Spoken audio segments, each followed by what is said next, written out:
นัดพบกันน้องพี่วันนี้วันดีวันเสาร์ส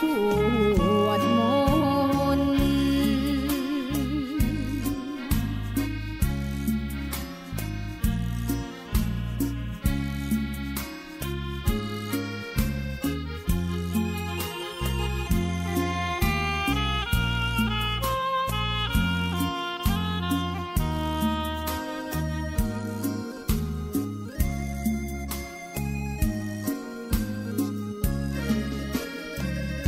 เสียงคลื่นทำบอกหลักธรรมให้คลายความเหงาฟังเสียงธรรมะเบาเบาบอกเล่าถึงคนบ้านไกลสื่อธรรมะบอกลดละวางด้วยใจสื่อไปถึงสวงในเข้าใจหลักธรรมหลักดีผูกสัมพันธ์จิตใจร่าเริงฟังสาระธรรมะบันเทิงรื่นเริงในชีวิตยามวันว่างเดินทางไปเยี่ยมสถานีนัดพบกันน้องพี่วันนี้วันดีวันเสาร์สวดมนต์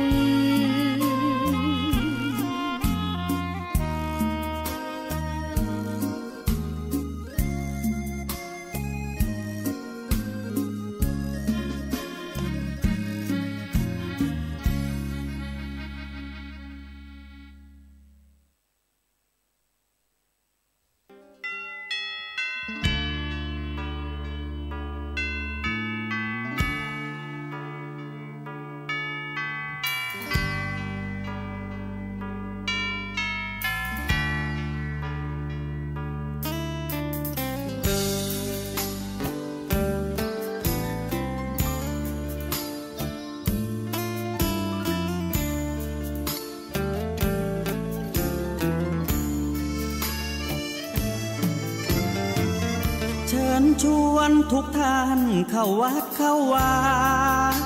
ฟังธรรมะจากหลวงตาเสริมชีวาให้สุขสดใสยึดมั่นหลักธรรมคำสอนไว้ให้ขึ้นใจความดีรีบทำกันไว้หญิงชายอย่าได้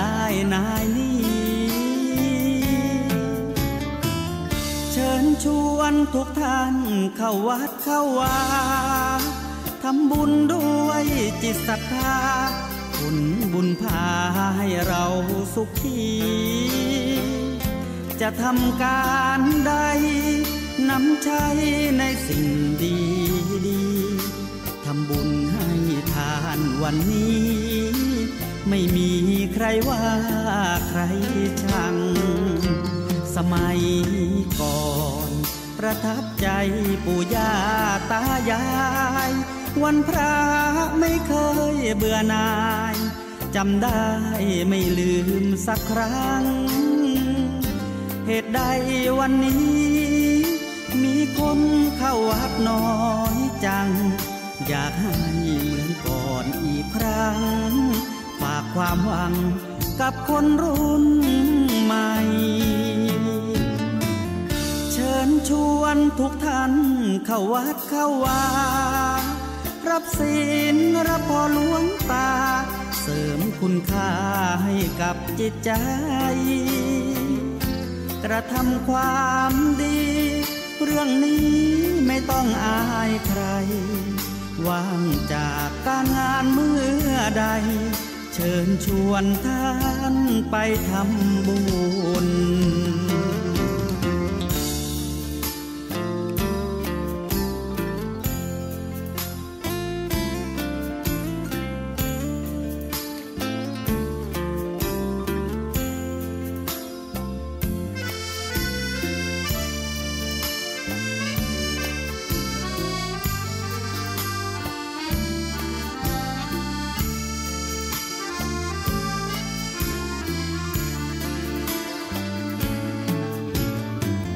เชิญชวนทุกท่านเข้าวัดเข้าวารับศีลรับพรหลวงตาเสริมคุณค่าให้กับจิตใจกระทำความดีเรื่องนี้ไม่ต้องอายใครว่างจากการงานเมื่อใดเชิญชวนท่านไปทำบุญกระทำความดีเรื่องนี้ไม่ต้องอายใครฝากเพลงเชิญชวนหญิงชายอย่าอายเรื่องการทำบุญ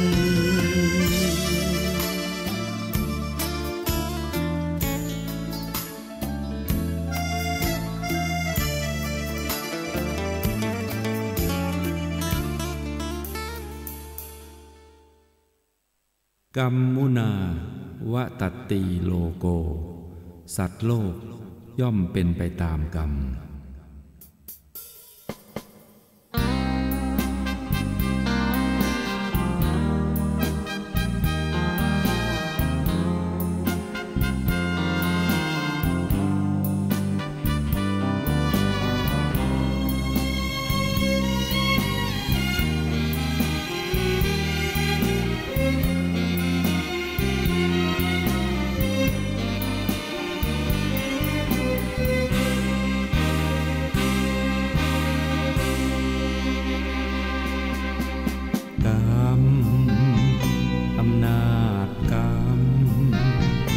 กุศล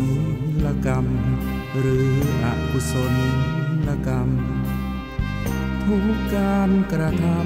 ำเป็นกรรมชั่วกรรมดีคนเราเกิดมาเป็นไปตามกรรมเช่นนี้ทำชั่วทำดีล้วนแต่มีผลกรรม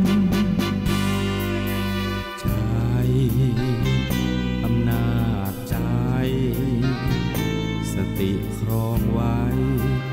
อย่าผิดพลาดเพ้อไปพระองค์เข้าใจชี้ในสิ่งกระทำจรวดบรรทุกใส่มาแล้วนาเวรกรรมคิดจะกระทำย้ำให้พึงสังวรคนและสัตว์ทั้งหลายที่เป็นไปต่างๆนานาชีวิตแตกต่างนานากรรมชักพาพบเย็นพบร้อนคนไม่เข้าใจกันมัวกระทำเรื่องบาปหลายตอนเกิดใหม่พบหน้าแน่นอนนรกร้อนน่าสะพรึงกลัวอำนาจกรรมกุศลกรรมหรืออกุศลกรรมไม่ควรกระทำกรรมที่ผิดติดตัวทำบาปโหดร้ายมันไม่ใช่เรื่องยิ้มหัวผลลัพธ์น่ากลัวน่ากลัวอำนาจกรรม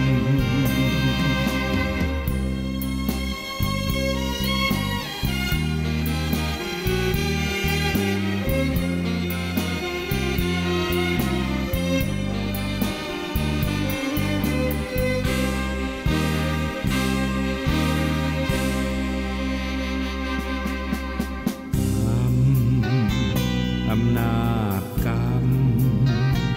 กุศลกรรมหรืออกุศลกรรมไม่ควรกระทำกรรมที่ผิดติดตัวทำบาปโหดร้ายมันไม่ใช่เรื่องยิ้มหัวผลลัพธ์น่ากลัวน่ากลัวอำนาจกรรม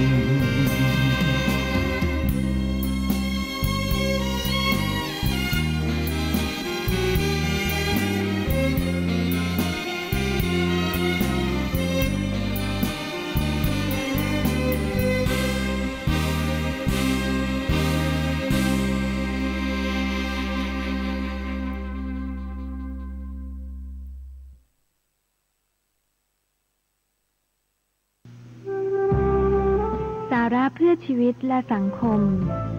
ท่านผู้ฟังคะเมื่อพูดถึงอบายมุขหรือทางแห่งความเสื่อมในการดำเนินชีวิตหลายคนมักจะนึกถึงแค่เหล้าบุหรี่สิ่งเสพติดและการพนันประเภทต่างๆโดยลืมนึกถึงความเกียจคร้านไปเสียสนิททั้งที่ความเกียจคร้านก็เป็นหนึ่งในอบายมุข6เหมือนกันและความเกียจคร้านไม่ว่าเรื่องอะไรก็ตามล้วนเป็นทางนำไปสู่ความหายนะทั้งสิ้นเป็นนักเรียนขี้เกียจเรียนหนังสือเอาแต่หนีเที่ยวไม่นานก็ต้องสอบตกชาวไร่ชาวนาที่เกียจคร้านก็จะต้องลำบากและมีหนี้สินเป็นธรรมดาพ่อบ้านแม่บ้านที่ขี้เกียจครอบครัวก็เดือดร้อนไม่มีความสุขค่ะไม่ว่าท่านจะเป็นใครหรือมีหน้าที่การงานอะไรถ้าอยากประสบความสำเร็จและความก้าวหน้าต้องสร้างนิสัยเป็นคนขยันหมั่นเพียรด้วยความปรารถนาดีจาก FM 104.50 MHz วัดฝายหินสวัสดีค่ะ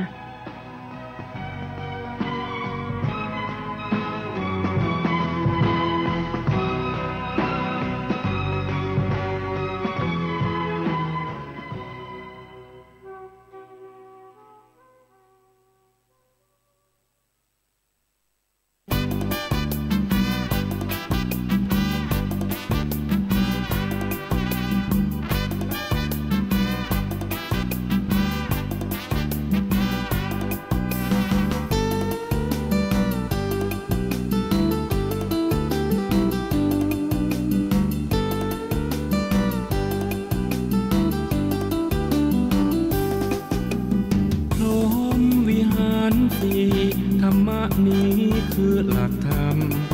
เมตตาข้อหนึ่งข้อนำข้อสองดีล้ำความกรุณามุทิตามีมาต่อดีจริงหนอฟังเถิดนาข้อสามแล้วสี่ตามมาคืออุเบกขาสูงค่าแห่งธรรมข้อหนึ่งคือความเมตตาปรารถนาให้ผู้อื่นสุขล้ำกรุณาประเสริฐเลิศล้ำหวังคนอื่นพ้นกรรมพ้นทุกข์โผยภัยถึงมุทิตาแปลเลยนะยินดีจากใจปรารถนาให้ผู้อื่นสบายเขาดีเขาได้เราก็ยินดีข้อสี่สุดท้ายแล้วนะคืออุเบกขามาฟังดูสิการวางเฉยสงบท่าทีพรหมวิหารสี่แม้ช่างดีจังเลย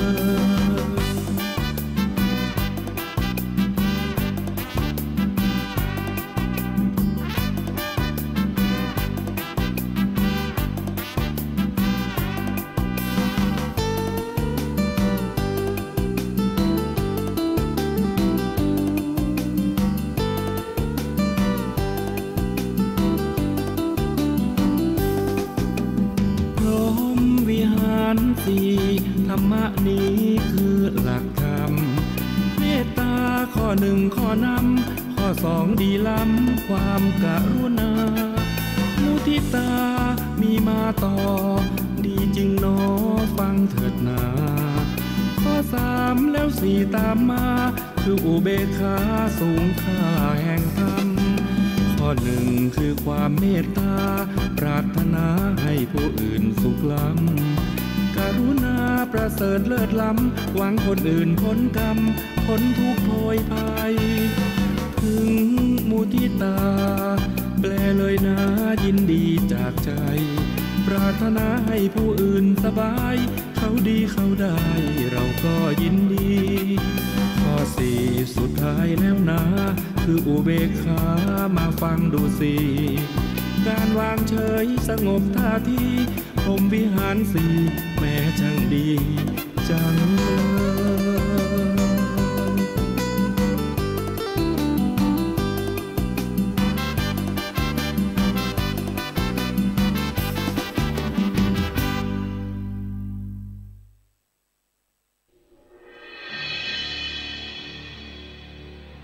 เราเป็นผู้เลิศในโลกเราเป็นผู้เจริญที่สุดในโลกเราเป็นผู้ประเสริฐที่สุดในโลกชาตินี้เป็นชาติสุดท้ายบัดนี้พบใหม่ไม่มีอีกข้าพเจ้าพิจารณาลักษณะของพระราชโอรสแล้วขอทำนายว่าในภายภาคหน้าถ้าอยู่ครองราชสมบัติจะได้เป็นพระเจ้าจักรพรรดิปราบปรามได้ชัยชนะไปทุกทิศแต่ถ้าออกบวช จะได้ตรัสรู้เป็นพระพุทธเจ้าจะเป็นศาสดาเอกผู้แนะนำสั่งสอนสัตว์โลกโดยไม่มีศาสดาอื่นใดยิ่งใหญ่ไปเราไม่ปรารถนาจะเป็นมหาจักรพรรดิผู้ยิ่งใหญ่เราไม่ปรารถนาทรัพย์สมบัติหรือความสุขสบายเพราะว่าสิ่งเหล่านี้ไม่อาจทำให้ผู้ครอบครองพ้นและไม่อาจทำให้เราช่วยเหลือทุกคนที่เรารักและอาณาประชาราษฎร์ของเราให้พ้นทุกข์จากการแก่การเจ็บการตายไปได้กิเลสเอ๋ยเจ้าสร้างเรามาเป็นเวลาช้านานแล้วบัดนี้เราได้พบและทำลายเจ้าหมดสิ้นแล้วการพัวพันด้วยความสุขในกามการทรมานตนให้ลำบากทุกข์ยากเป็นสิ่งที่บรรพชิตไม่ควรทำไม่ใช่หนทางแห่งการตรัสรู้ทางดำเนินสายกลางคือมรรคมีองค์8เป็นไปเพื่อพระนิพพานอริยสัจคือความเป็นจริงอันประเสริฐ4ประการได้แก่ทุกข์คือความไม่สบายกายไม่สบายใจควรกำหนดรู้สมุทัยคือความอยากอันเป็นเหตุของทุกข์ควรละนิโรธคือความดับทุกข์ควรทำให้แจ้งและมรรคคือข้อปฏิบัติให้ถึงความดับทุกข์ควรทำให้เกิดขึ้นสรรพสิ่งทั้งหลายเกิดขึ้นเป็นธรรมดาตั้งอยู่เป็นธรรมดาและดับไปเป็นธรรมดาทุกเท่านั้นที่เกิดทุกเท่านั้นที่ดับไปนอกจากทุกไม่มีอะไรเกิดนอกจากไม่มีอะไรดับไม่ใช่สตรีไม่ใช่บุรุษไม่ใช่เราไม่ใช่เขาภิกษุทั้งหลายเราขอเตือนเธอทั้งหลายว่าสังขารทั้งหลายย่อมมีความเสื่อมไปเป็นธรรมดาเธอทั้งหลายจงยังประโยชน์ตนและประโยชน์ผู้อื่นให้บริบูรณ์พร้อมด้วยความไม่ประมาทเถิด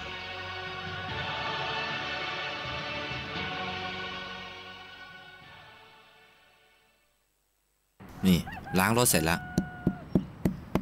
งั้นมาล้างผักสิจ้ะนี่วันนี้เป็นไรปะเนี่ยไม่กินเหล้าเหรอเลิกแล้วเอาเวลามาอยู่กับเมียดีกว่าไม่ต้องล้างผักละมาเกาหลังให้หน่อยสิมาไม้เกาหลังก็มีเนี่ยนะมาเกาหน่อยแฮปปี้อยู่กินเหล้านึงเยอะสุกเลิกเหล้าวันนี้เริ่มเลย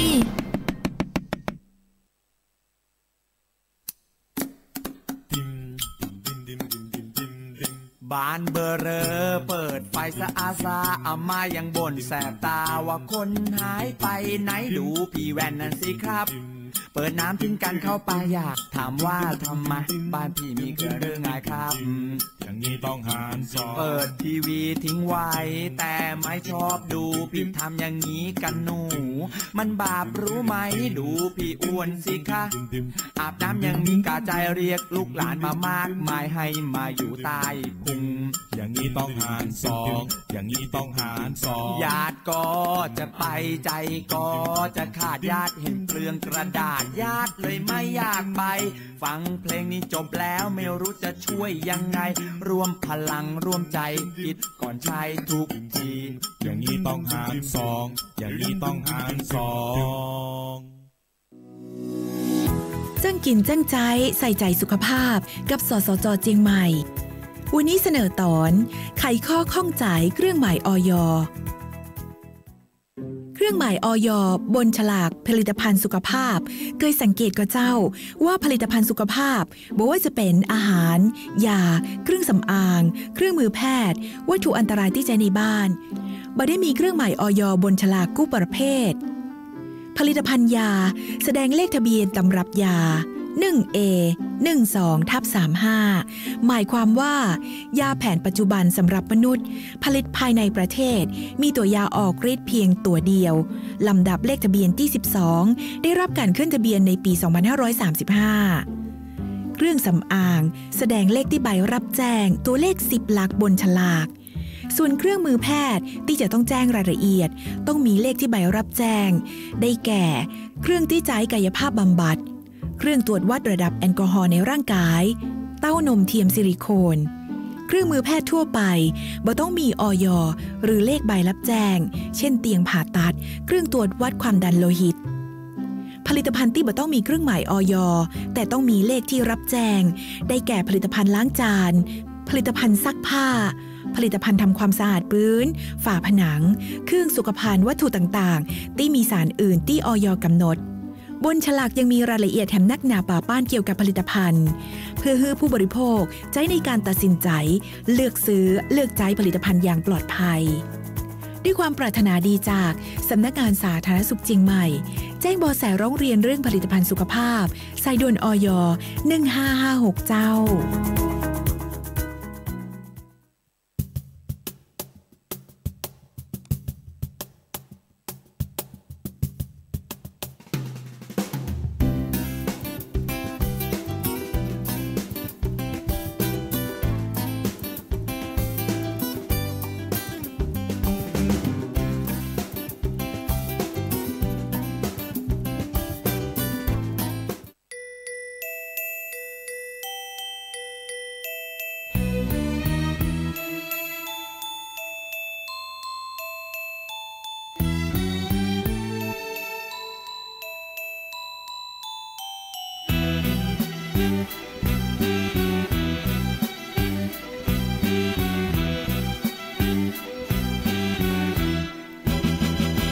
ทิติยานังทิติภูตังทิติธรรมัง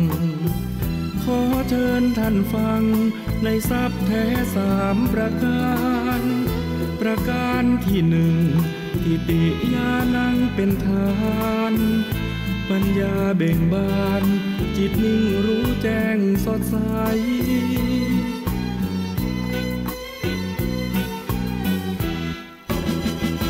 ทิติภูตังบอกต่อให้ฟังประการที่2รู้เห็นเรื่องรองจิตพ้นจำกัดเงื่อนไขมุมมองทุกสิ่งรู้แจ้งความจริงแบบไหนธรรมจักชุบใจไม่มีสิ่งใดเข้าบัง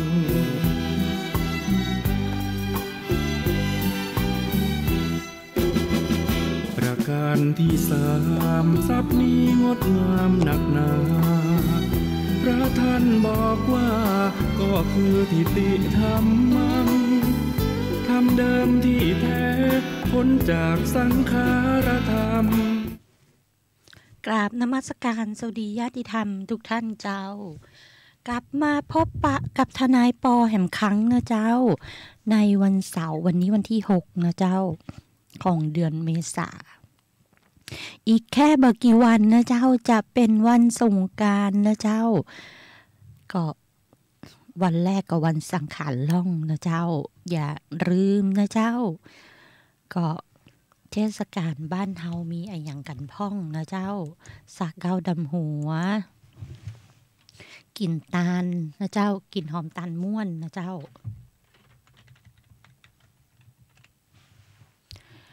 เชียงใหม่ก็จะมีก่อนเข้าสงกรานต์ตักบาตรยามเช้านะเจ้าเทศกาลสงกรานต์เชียงใหม่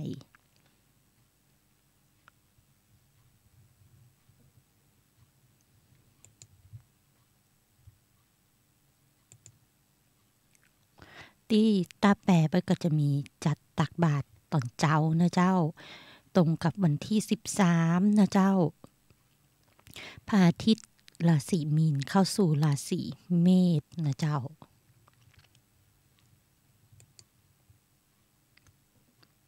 ก็จะมี13 14 15 16นะเจ้าก็13เป็นวันสิ้นปีเก่าเข้าสู่ปีใหม่คนก็จะทำความสะอาดกันนะเจ้าเป็นห้องว่าวันสังขารล่องนะเจ้าคือปัดกวาดสิ่งบดีทุกสรรพสิ่งออกจากบ้านให้มันหมดให้มันเสี่ยงไปนะเจ้าแล้วก็จะมีกินตาลกันนะเจ้าเกิดจุดประทัดไล่นะเจ้าบางคนก็ยิงปืนขึ้นฟ้าตรงนี้ระวังตัวนะเจ้าถ้ามีปืนยิงปืนนี้สิ่งที่เราต้องระวังก็คือกระสุนปืนจะไปตกบนหลังคาบ้านคนอื่นเปิ้นเราต้องระวังนะเจ้าอย่าให้สร้างความเดือดร้อนคนในชุมชนด้วยกันนะเจ้าจะได้บ่มีเหตุไปร้องทุกข์กับพนักงานตำรวจในสภอต่างๆนะเจ้าตรงนี้ระวังตัวนะเจ้าใช้กำลังปืนที่มันน้อยนิดก็พอนะเจ้าอย่าใช้อากาศนะเจ้าประมาณนั้นก็อันตรายเหมือนกันแต่ใจประทัดดีกว่านะเจ้าง่ายกว่าเยอะนะเจ้าบ่เป็นพิษเป็นภัยตะใดนะเจ้า แล้วก็ในการจุดก็ต้องรอบคอบในการจุดตัวนะเจ้าวันถัดไปก็จะเป็นวัน14นะเจ้าวันเน่านะเจ้าวัดต่างๆเพื่อก็จะเตรียมงานทำบุญสงกรานต์ตอนบ่ายนะเจ้ามีการขนทรายเข้าวัดนะเจ้าก็เจดีย์ทรายนะเจ้าคนโบราณเปิ้นมีความเชื่อว่าห้ามอู้บดีนะเจ้าห้ามทะเลาะเบาะแหวงจะทำให้โจกบดีตลอดไปแต่บางคนนะเจ้าเกียดขี้หน้าอีบ้านนี่ขนาดเลยขายของดีกว่ากูอยากจะได้ดีว่าลูกค้ามันจะได้หายไปแกล้งมันนะเจ้าก่อกวนสติเจ้าของร้านเปิ้นวันที่14เปิ้นก็เลยต้องเจริญพรหรือปันปอนในทางที่ระบายอารมณ์ไปนะเจ้าทำให้เปิ้นเสียหายตรงนี้ก็ระวังตัวนะเจ้ามันจะเป็นกรรมติดต่อผูกพันกันไปนะเจ้านะตานายปอดบอกว่าวันที่14ปิดพักผ่อนเลยดีกว่านะเจ้าบ้านทั้งหลายเพื่อก็จะได้ทำอะไรอย่างมาได้เนี่ยลักษณะที่บดีนะเจ้าวันที่15นะเจ้าวันถริงศกหรือวันพญาวันเป็นวันที่หมู่เฮาเจ้าบ้านทั้งหลายนะเจ้าเข้าวัดทำบุญนะเจ้าอุทิศส่วนกุศลส่วนบุญผู้ร่วงรับไปแล้วนะเจ้าสักเกล้าดำหัวขอพรผู้สูงอายุนะเจ้าในชุมชนก็ติดก่อเจดีย์ทรายก็มีเล่นสาดน้ำนะเจ้าขบวนแห่ตาแปะก็มีนะเจ้าตรงนี้เจิญจวนหมู่เฮานะเจ้าวันส่งน้ำพระนะเจ้า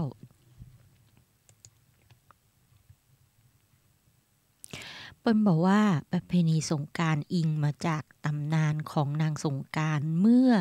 ธรรมบาลกุมารผู้มีสติปัญญาปราดเปรื่องนะเจ้าสามารถตอบคำถามของเจ้าเท้ากบินพรหมได้ทำให้เท้ากบินพรหมต้องตัดศีรษะตนเองตามที่ตกลงไว้กับธรรมบาลกุมารว่ายอมตัดหัวนะเจ้า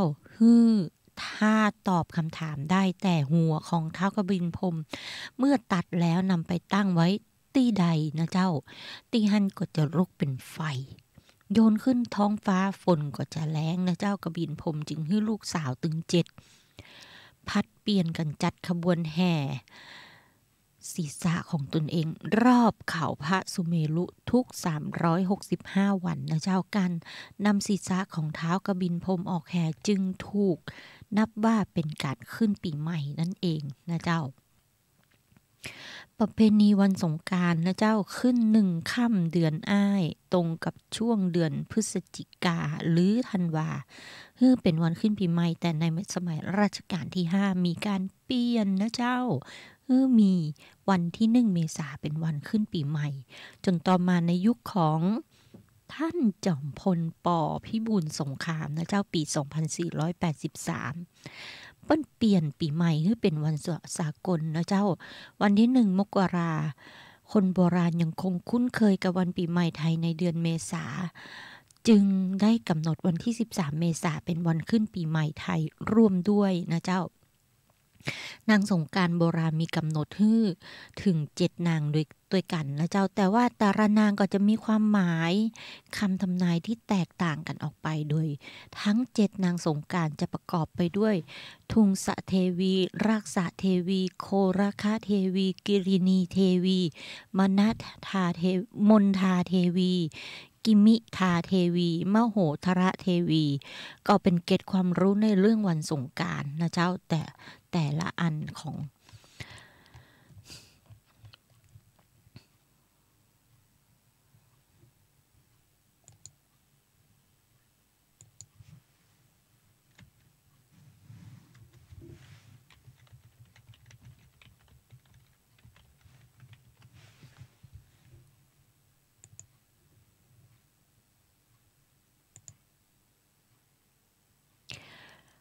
สงกรานต์ประเวณีปีใหม่เมืองเจียงใหม่เฮานะเจ้า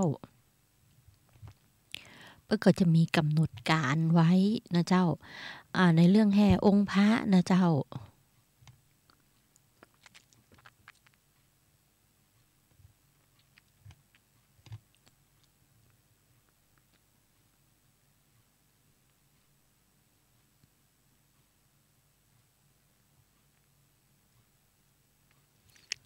ที่เทศบาลนครเชียงใหม่นะเจ้าเทศบาลนครเชียงใหม่ในวันที่12เมษายนเปิ้นจะมีพิธีอัญเชิญและบวงสรวงเสียนเท้ากบิณพรหมองค์มหาสงกรานต์ในวันที่12เวลา10.09 นาฬิกานะเจ้าที่สำนักงานเทศบาลนครเชียงใหม่และงานประเพณีส่งน้ำนะเจ้าที่ควงประตูท่าแพนะเจ้าประจำปี2562ในวันที่13เมษายน8โมงถึง8โมง39นะเจ้าควงประตูท่าแพแล้ววันที่13เหมือนกันนะเจ้า9โมง9นาทีเปิ้นก็จะอาราธนาพระพุทธสิหิงค์ประดิษฐานบนรถบุษบกช่วงเวลา9โมง9นาทีนะเจ้าที่วัดพระสิงห์วรวิหารสุมาแต่เจ้าไปรถวัดเปิ้นวัดพระสิงห์วรมหาวิหารนะเจ้าแล้วก็ประกวดแม่ยิงขี่รถถีบกลางจ้องในวันที่13เหมือนกันนะเจ้าที่ควงประตูท่าแพ7โมงเช้าถึงเที่ยงนะเจ้าประกวดเครื่องสักการะร้านนาควงประตูท่าแพตัวเหมือนกันนะเจ้าแม่ยิงกลางจ้องขี่รถถีบกลางจ้องกับประกวดเครื่องสักการะร้านนาที่ควงประตูท่าแพในเวลาเดียวกันนะเจ้าในวันที่13สรุปก็คือ13มีอาราธนาพระพุทธสิหิงค์ขึ้นรถบุษบกนะเจ้าประกวดไม่ยิงขี่รถถีบกลางจ้องประกวดเครื่องสักการะ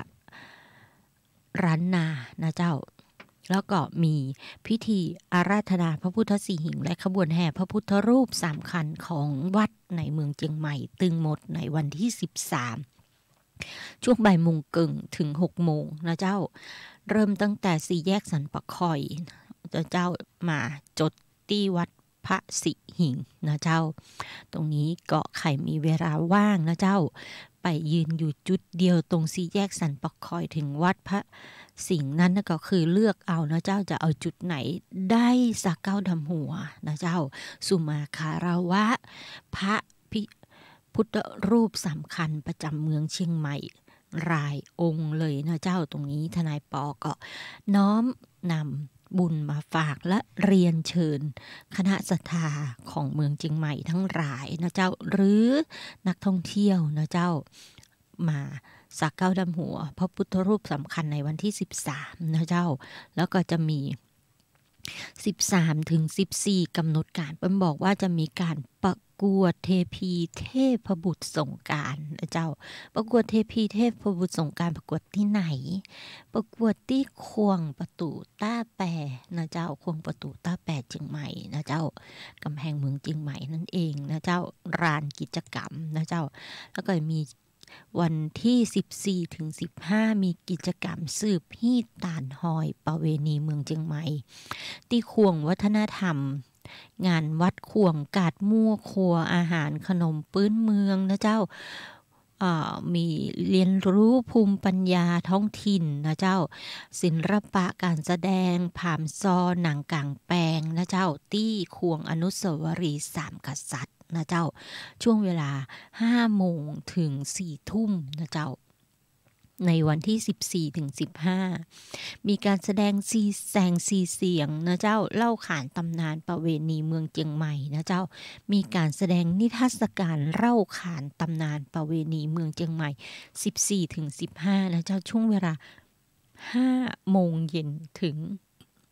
4 ทุ่มนะเจ้าหน้าพิพิธภัณฑ์ถิ่นร้านนานะเจ้าแล้ววันที่15ก็มีประกวดหนูน้อยสงกรานต์เชียงใหม่นะเจ้า1ทุ่มถึง5ทุ่มควงประตูท่าแพนะเจ้าแล้ววันที่13ถึง15เช่นกันนะเจ้าก็มีกิจกรรมสร้างสรรค์นะเจ้าสร้างสุขปลอดภัยไร้แอลกอฮอล์นะเจ้าตรวจวัดแอลกอฮอล์ระวังไว้ตัวนะเจ้าที่เขตเทศบาลนครเชียงใหม่แล้วก็ช่วงวัฒนธรรมร้านนาปีใหม่เมืองนะเจ้า4จังหวัดสำนักงานวัฒนธรรมจังหวัดเชียงใหม่จัดที่พุทธสถานในวันที่13ถึง16เมษายนนะเจ้า4วัน13 14 15 16นะเจ้าก็ วัฒนธรรมร้านนาปีใหม่เมืองเจียงใหม่4จังหวัดที่พุทธสถานนะเจ้าแล้วมีขบวนแห่ไม้กำสลีขนทรายเข้าวัดในวันที่14นะเจ้าตี้ขัวเหล็กวัดบนถนนต้าแปนะเจ้าขัวเหล็กวัดบนถนนต้าแปในวันที่13ในวันที่14นะเจ้าช่วงเวลาบ่ายโมงเกิงถึง5โมงมะแรงก็แห่ไม้กำสลีและขนทรายเข้าวัดแล้ววันที่15นะเจ้าก็มีขบวนแห่เครื่องสักการะสะเก้าดำหัว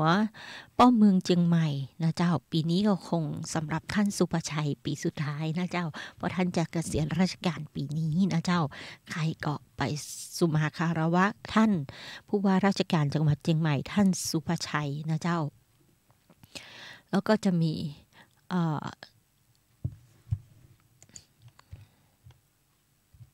วันที่15ขบวนแห่เครื่องสักการะสะเก้าดำหัวเป้าเมืองเจียงใหม่บ่ายโมงนะเจ้าเริ่มตั้งแต่บ่ายโมงถึง6โมงที่4แยกกลางเวียงนะจบเป็นขบวนจบที่จวนผู้ว่านะเจ้าก็แห่กันไปนะเจ้าใครอยู่กลุ่มไหนก็เข้าไปสุมาคารวะนะเจ้าแต่ทนายปอคงบ่ได้เข้าไปนะเจ้า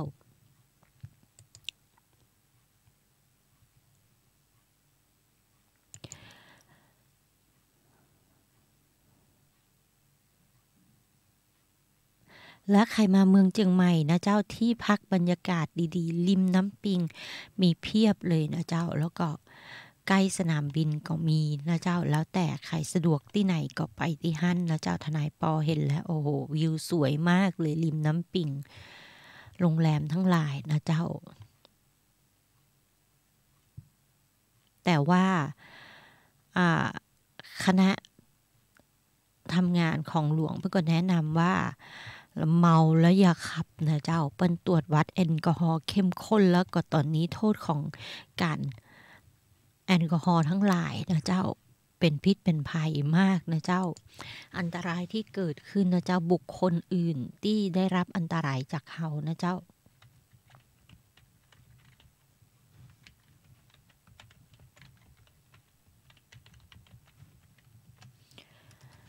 มีมากขึ้นสถิติก็สูงขึ้นมากนะเจ้าในวันสงกรานต์ก็เลยอยากเรียนเชิญเห่าทุกคนนะเจ้าถ้าคิดว่าจะเมานะเจ้าจะดื่มมาต้องขับเลยนะเจ้าจอดไว้เลยจอดที่สนิทเลยนะเจ้าขึ้นรถโดยสารเอานะเจ้าในเมืองเจียงใหม่ตอนนี้รถโดยสารมีทางเลือกคือหมู่เฮาเลือกเยอะมากเลยนะเจ้ามีทั้งรถตู้นอกเมืองนะเจ้าในเมืองนอกเมืองไปถึงควนเวียงเลยนะเจ้ารถตู้แล้วก็จะมีรถตู้เจียงใหม่ละปูนนะเจ้ามี2แถวเจียงใหม่ละปูนสีฟ้านะเจ้าถ้านั่งรถข้ามจังหวัดนะเจ้าแต่รถ2แถวไปตังเจียงใหม่แม่แตงก็มีนะเจ้ารถ2แถวในเมืองก็มีหรือไม่อยากนั่งรถ2แถวมันฮ้อนโอ้ยฮ้อนไม่อยากโดนน้ำสาดมีรถตู้นะเจ้ารถตู้ในเมืองเจียงใหม่ก็มีนะเจ้าแล้วมีรถเมล์นะเจ้ามินิบัสนะเจ้ารถเมล์กันสูงทนายปอก็เห็นวิ่งแวดเมืองสนามบินสาย1สาย2สาย3ทนายปอจำมาได้ว่าวนตั้งไหนพ่องก็ลองถามเจ้าหน้าที่ขนส่งเทศบาลเปิ้นดูนะเจ้าว่าตารางเดินรถทั้งหลายแหล่นั้นนะมีอย่างใดพ่องนะเจ้าทีนี้เปิ้นก็บอกว่าทุกปีมักจะเกิดเพศภัยนะเจ้าอุบัติเหตุบนท้องถนนช่วงเทศกาลหยุดยาวซึ่งเกิดจากหลายสาเหตุแต่สาเหตุหลักที่ยังมีการรณรงค์กันทุกปีคือการดื่มแล้วไม่ขับนะเจ้าดื่มแล้วไม่ขับตรงนี้ทนายปออยากเชิญชวนนะเจ้าอุบัติเหตุเกิดขึ้นนักนะเจ้าการดื่มแล้วขับเป็นสาเหตุสำคัญที่ทำให้มีคนพิการนะเจ้าจึงอยากเชิญชวนให้หมู่เฮาลดการเกิดอุบัติเหตุลงนะเจ้า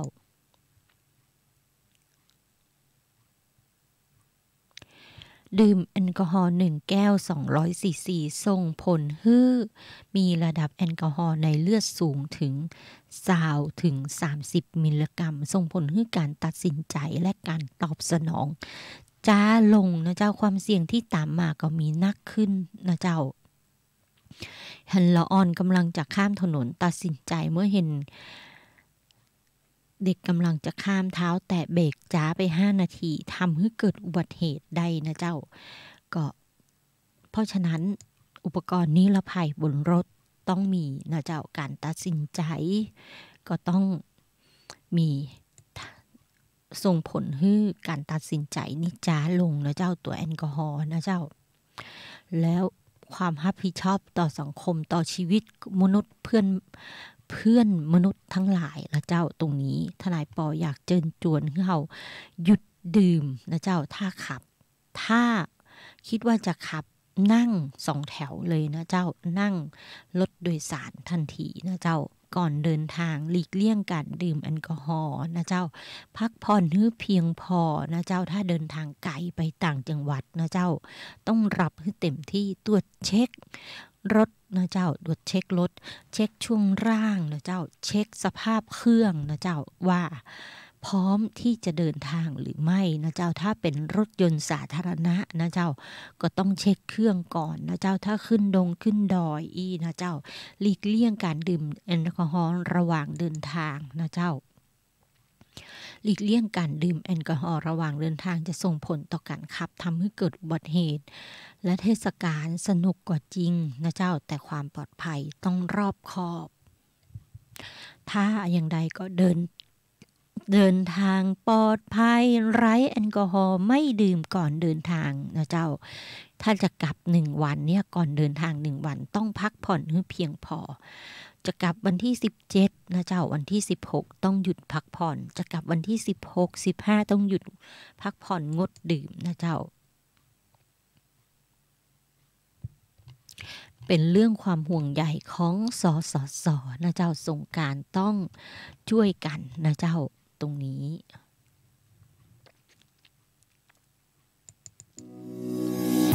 จ้างกินจ้างใจใส่ใจสุขภาพกับสสจ.เจียงใหม่วันนี้เสนอตอนไขข้อข้องใจเครื่องหมายอย.เครื่องหมายอย.บนฉลากผลิตภัณฑ์สุขภาพเคยสังเกตกับเจ้าว่าผลิตภัณฑ์สุขภาพบอกว่าจะเป็นอาหารยาเครื่องสำอางเครื่องมือแพทย์วัตถุอันตรายที่ใช้ในบ้านบ่ได้มีเครื่องหมายอย.บนฉลากกู้ประเภทผลิตภัณฑ์ยาแสดงเลขทะเบียนตำรับยา 1A 12/35 หมายความว่ายาแผนปัจจุบันสำหรับมนุษย์ผลิตภายในประเทศมีตัวยาออกฤทธิ์เพียงตัวเดียวลำดับเลขทะเบียนที่12ได้รับการขึ้นทะเบียนในปี 2535 เครื่องสำอางแสดงเลขที่ใบรับแจ้งตัวเลข10หลักบนฉลากส่วนเครื่องมือแพทย์ที่จะต้องแจ้งรายละเอียดต้องมีเลขที่ใบรับแจ้งได้แก่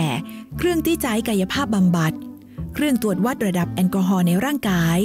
เต้านมเทียมซิลิโคนเครื่องมือแพทย์ทั่วไปบ่ต้องมีอย.หรือเลขใบรับแจ้งเช่นเตียงผ่าตัดเครื่องตรวจวัดความดันโลหิตผลิตภัณฑ์ที่บ่ต้องมีเครื่องหมายอย.แต่ต้องมีเลขที่รับแจ้งได้แก่ผลิตภัณฑ์ล้างจานผลิตภัณฑ์ซักผ้าผลิตภัณฑ์ทำความสะอาดพื้นฝาผนังเครื่องสุขภัณฑ์วัตถุต่างๆที่มีสารอื่นที่อย.กำหนดบนฉลากยังมีรายละเอียดแถมนักหนาป่าป้านเกี่ยวกับผลิตภัณฑ์เพื่อให้ผู้บริโภคใช้ในการตัดสินใจเลือกซื้อเลือกใช้ผลิตภัณฑ์อย่างปลอดภัยด้วยความปรารถนาดีจากสำนักงานสาธารณสุขเชียงใหม่แจ้งเบาะแสร้องเรียนเรื่องผลิตภัณฑ์สุขภาพสายด่วนอย 1556 เจ้าสงกรานต์ปีนี้อยากให้ทุกคนกลับบ้านปลอดภัยด้วยการดื่มไม่ขับและทำตามกฎจราจร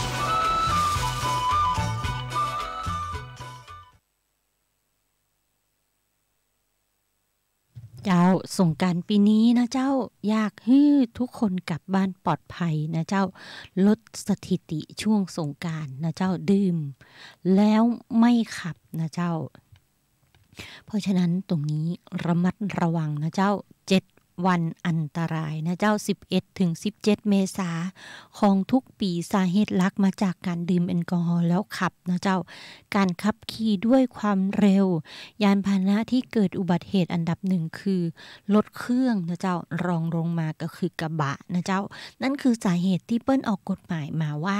บ่ฮื้อนั่งท้ายรถกระบะนะเจ้าบางคนบอกว่ามันเป็นเรื่องจำเป็นที่จะต้องนั่งท้ายรถกระบะเพราะว่าด้วยฐานะทางบ้านนะเจ้ามีกันตะอี้นะเจ้าก็ต้องนั่งท้ายกระบะกับกันนะเจ้าเมื่อคิดว่าจะนั่งท้ายกระบะต้องบังคับโดยดื่มแอลกอฮอล์นะเจ้างดโดยเด็ดขาดทั้งคนนั่งทั้งคนขับนะเจ้ามาอั้นก็จะมีการเชียร์กันนะเจ้าแอลกอฮอล์ก็ต้องบ่เอาไว้ในรถนะเจ้าแอลกอฮอล์ไว้ในรถแล้วโดนจับและปรับได้นะเจ้าตรงนี้เปิ้นต้องการสร้างความรอบคอบในชีวิตประจำวันให้หมู่เฮานะเจ้าแต่บางคนบอกว่าอ้าวทำอย่างเงี้ยมันก็เปิดช่องให้ตำรวจเขาเรียกรับอะสิ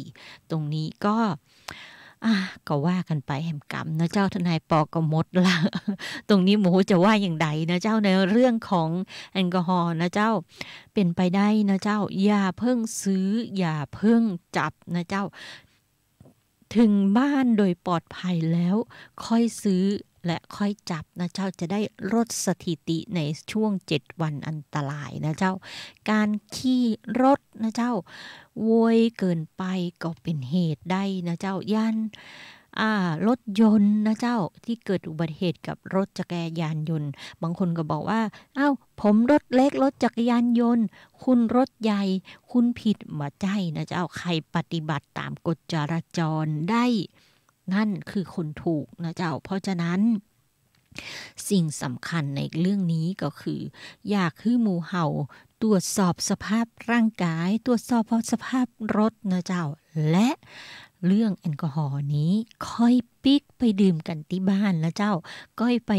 ดื่มน้ำขาวกันที่บ้านเอานะเจ้าน้ำขาวมีมักไว้กับดื่มกันช่วงสงกรานต์ดีกว่านะเจ้าหรือแอลกอฮอล์35ดีกรีหรือไม่ว่าจะหงทองทั้งหลายนะเจ้างดดื่มนะเจ้าศีล5เปิ้นฮื้อละฮื้อเว้นนะเจ้าบ่ใช่ศีล5ฮื้อดื่มเป็นระยะนะเจ้าศีล5เปิ้นฮื้อละฮื้อเว้นแล้วศีลนั้นก็จะรักษาท่านนะเจ้าถ้าท่านรับศีลนะเจ้าก่อนเดินทางนะเจ้าน้อมนำพระพุทธคุณพระธรรมคุณพระสังฆคุณนะเจ้าและน้อมนำคุณบิดามารดาใส่กล้าวตัวเองนะเจ้า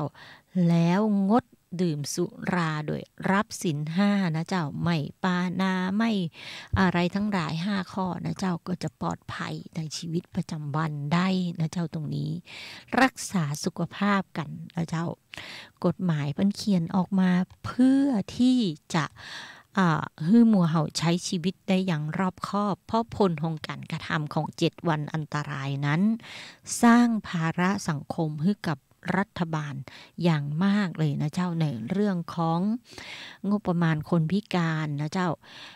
ภาระในเรื่องงบประมาณคนพิการบัตรใดแต่ว่าชีวิตครอบครัวของคนคนนั้นนะเจ้าที่เปิ้นจะต้องดูแลนะเจ้าบอกว่าลูกบอกว่าเมียบอกว่าพ่อหรือแม่เปิ้นนะเจ้าใครจะดูแลล่ะถ้าหัวหน้าครอบครัวนั้นเกิดอุบัติเหตุถึงตายก็โอเค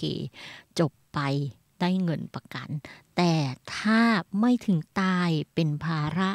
อีกหลายอย่างจิปาถะนะเจ้าอย่าว่าฮือทนายปอเลยนะเจ้าว่ามาจมให้ฟังน่ารำคาญนะเจ้าที่เอามาพูดนี้เพื่อเตือนจิตเตือนใจเรานะเจ้าถ้าใครไปเห็นภาพความเป็นจริงนะเจ้าคือไปโรงพยาบาลนะเจ้าในอาคารอุบัติเหตุทั้งหลายนะเจ้าในช่วง7วันอันตรายแล้วท่านจะทราบว่าผลของ7วันอันตรายนั้นมีมากอย่างไรบ้างนะเจ้าตรงนี้ทนายปอนำเรียนให้หมู่เฮาได้รับทราบกันนะเจ้าว่าประเวณีปีใหม่เมืองทั้งหลายเนี่ยมันสนุกก็จริงนะเจ้าสาดน้ำม่วนใจนะเจ้าก็ระมัดระวังกันตัวและสาดน้ำม่วนใจ5พิกัดเล่นน้ำสงกรานต์ในเชียงใหม่มีหลายที่นะเจ้าจุดแรกก็คือท่าแปะนะเจ้าได้บุญได้กุ กุศลนะเจ้าในวันที่13บ่ายโมงเกิงนะเจ้ารถบุษบกนะเจ้าอาราธนานิมนต์พระพุทธสิหิงค์ขึ้นรถบุษบกเพื่อให้หมู่เฮาเจ้าเจียงใหม่และนักท่องเที่ยวของเมืองเจียงใหม่ทั้งหลายนะเจ้าได้สักการะดำหัวพุทธบูชาธรรมบูชาสังฆบูชาทรงน้ำพระเอาฤกษ์เอาชัยในวันที่13นะเจ้าทรงน้ำพระรับศีลรับปอนเสร็จแล้ววันที่14นะเจ้าขนทรายเข้าวัดก่อเจดีย์ทรายนะเจ้าร่วมชมขบวนแห่นะเจ้าในแต่ละวัดเปิ้นก็จะอาราธนานิมนต์พระพุทธรูปสำคัญตลอดเส้นทางนะเจ้าถ้าใครบอกว่าโอ้ยไม่อยากเดินเหนื่อยนะเจ้าแต่อยากนั่งอยากนั่งมีรถเมล์ในเมืองเชียงใหม่นะเจ้าแล้วมี2แถวแดงนะเจ้าเหมาเลยก็ได้เจ้าเหมาแล้วก็เล่นน้ำสงกรานต์กันได้เลยนะเจ้าเหมาต่อวันก็ว่ากันไปตามราคาเปิ้นนะเจ้ามาอันก็รถเมล์เชียงใหม่นะเจ้าป้ายรถเมล์ก็จะมีให้บริการทุก500 เมตรนะเจ้ารถจะออกทุก30 นาทีนะเจ้าโดยสามารถหาข้อมูลรถเมล์สายเชียงใหม่ได้จากเว็บไซต์แนะนำรถเมล์เชียงใหม่หรือหากร่วมกวนกันหลายคนก็โบกรถแดงนะเจ้า โบกรถ3 ล้อปั่นก็ได้นะเจ้า3 ล้อปั่นก็มีนะเจ้าทนายปอเห็นจะจอดอยู่ที่ประตูเชียงใหม่กับตูเชียงใหม่กาดจังเผือกนะเจ้าแล้วก็กาดหลวงนะเจ้าเพิ่นก็จะมีนะเจ้าแล้วแต่เขาจะเหมานะเจ้าแต่คนจีนนะเจ้าเพิ่นจะใช้วิธีเหมารถตุ๊กๆนะเจ้า3 ล้อเครื่องเนี่ยเป็นขบวนเลยนะเจ้าแล้วประกอบขี่นั่งรถแอลกันเป็นขบวนนะเจ้านักท่องเที่ยวมักคุเทศทั้งหลายนะเจ้าเพิ่นก็จะเป็นคนอธิบายว่าเมืองเชียงใหม่ทั้งหมดอยู่ตรงไหนอย่างไรนะเจ้าประวัติของเมืองเชียงใหม่นี้เจ้าเพิ่นก็จะวางแผนแอลสงกรานต์กันนะเจ้าหรือถ้าบางคนบอกว่าอยากดูสถานที่โดยออกกำลังตัวนะเจ้าก็เดิน2 เท้านะเจ้าพึ่ง2 เท้าของตนเองเป็นที่ดีที่สุดนะเจ้าอีกทั้งสถานที่ทั้งหมดนี้นะเจ้าจะมีประตูตาแผ่นะเจ้าเป็นหลักสำคัญซิกเนเจอร์สำคัญของการเล่นน้ำสงกรานต์เลยนะเจ้าแล้วก็จะมีรอบคูเมืองนะเจ้าก็จะมีกลิ่นอายของเมืองเชียงใหม่นะเจ้านักท่องเที่ยวนักสงกรานต์ทั้งหลายคลายความร้อนได้อย่างเต็มที่นะเจ้าแถบประตูตาแผ่เป็นช่วงที่เที่ยวเชียงใหม่ที่ห้ามพลาดโดยเด็ดขาดนะเจ้าในแต่ละปีนะเจ้าขบวนแห่ดอกไม้พระพุทธรูปนะเจ้าไม่ยิงขี่รถถีบกลางจ้องนะเจ้าประกวดน้องสงกรานต์เด็กน้อยสงกรานต์สาวน้อยสงกรานต์นะเจ้าก็จะมีบูธสำคัญงานศิลปหัตถกรรมนะเจ้าที่ลาน3 กษัตริย์นะเจ้าควบคู่กับเดินชมชิมช็อปนะเจ้าตรงนี้ชมชิมช็อปตามถนนท่าไปทั้งเส้นทั้งสายเลยนะเจ้าตรงนี้นำเรียนและเรียนเชิญหมู่เฮานักท่องเที่ยวนะเจ้าคนเชียงใหม่ก็เป็นมักคุเทศใครมาถามก็อธิบายเปิ้นนะเจ้าเปิ้นอุตส่าห์มาเล่นเมืองเชียงใหม่นะเจ้าแต่แนะนำอย่างหนึ่งนะเจ้าอย่าโดดลงไปในคูเมืองนะเจ้าคูเมืองนั้นเกินชีวิตหลายท่านมาแล้วนะเจ้าเพราะว่าเหมือนจะตื้นแต่ข้างล่างเป็นโคลนตมนะเจ้าข้างล่างโคลนตมแล้วโคลนตมนั้นก็ดูดชีวิตคนมาแล้วหลายคนนะเจ้าบางคนเป็นตะคริวตกลงไปเป็นตะคริวก็กลืนกินลงไปตรงนั้นเลยนะเจ้าตรงนี้เพราะฉะนั้นอยากเตือนความปลอดภัยของหนุ่มสาววัยรุ่นทั้งหลายนะเจ้าอุปกรณ์พร้อมลุยเล่นสงกรานต์นะเจ้าปืนฉีดน้ำนะเจ้าถังน้ำขันนะเจ้าตรงนี้ก็เตรียมพร้อมกันถ้าใครบอกว่าบ่อยากเปียกก็ใส่เสื้อกันฝนนะเจ้าแว่นตาเสื้อผ้าที่มิดชิดนิดนึงเสื้อขาวอย่าใส่นะเจ้าเพราะว่ามันจะเป็นการยั่วยุในทางเพศไปสุดท้ายนี้ก็ต้องนมัสการลาและสวัสดีญาติธรรมทุกท่านเจ้าม่วนกินม่วนใจกับสงกรานต์ชิมช็อปตามถนนนะเจ้าดำเนินรายการโดยพระครูวิสิทธิ์ศรีลาภรณ์